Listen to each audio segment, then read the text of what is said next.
नमस्कार दर्शकों supreme court ने प्रेम संबंधों में आपसी सहमति से बनाए गए शारीरिक संबंधों को लेकर फैसला सुनाया है।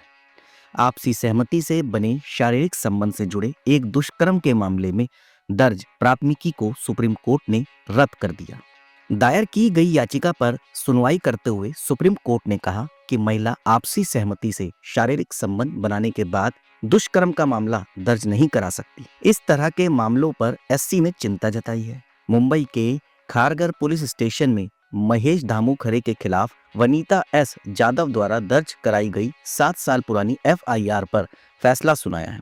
सुप्रीम कोर्ट ने याचिका को खारिज करते हुए जस्टिस बीवी नागरत्ना और जस्टिस एन कोटेश्वर सिंह की पीठ ने कहा कि यह एक चिंताजनक प्रवृत्ति है कि सहमति से संबंध बनाए जाते हैं जो लंबे समय तक चल रहा है और कड़वाहट आने पर इसे बलात्कार करार देने की मांग की जाती है। सुप्रीम कोर्ट ने इस तरह के मामलों को लेकर चिंता जताई है। कोर्ट ने कहा कि शादी से पहले आपसी सहमति से शारीरिक संबंध बनाए जाते हैं, बाद में अनबन होने पर केस दर्ज कराया जाता है। इस तरह की घटनाएं चिंताजनक है। गौरतलब है कि एक विवाहित व्यक्ति खरे और एक विधवा महिला जाधव के बीच संबंध 2008 में शुरू हुआ।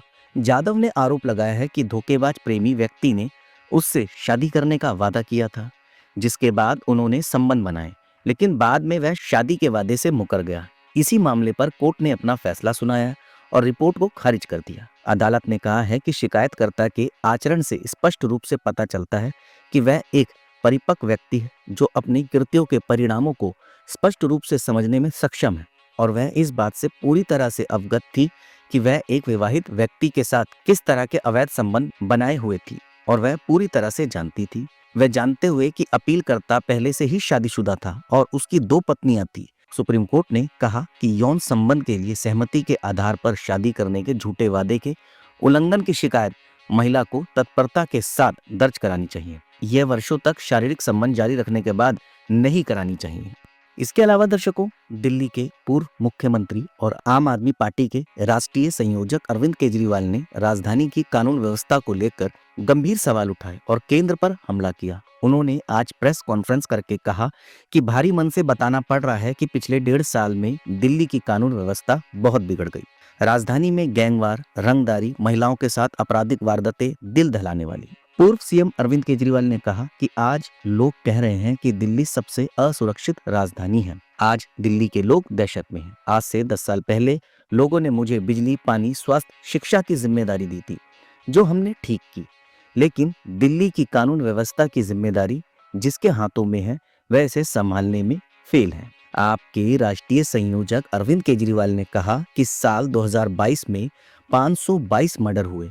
आज दिल्ली में महिला और व्यापारी खौफ में हैं। उन्होंने कहा कि कल मैं एक पीड़ित रोशन लाल के परिवार से मिलने नागलोई गया। वहां बीजेपी वालों ने मुझे जाने नहीं दिया। पता नहीं बीजेपी वाले क्या छुपाना चाह रहे हैं। उन्होंने कहा कि अगर कानून व्यवस्था ठीक होती तो मुझे वहां जाने की जरूरत नहीं पड़ती।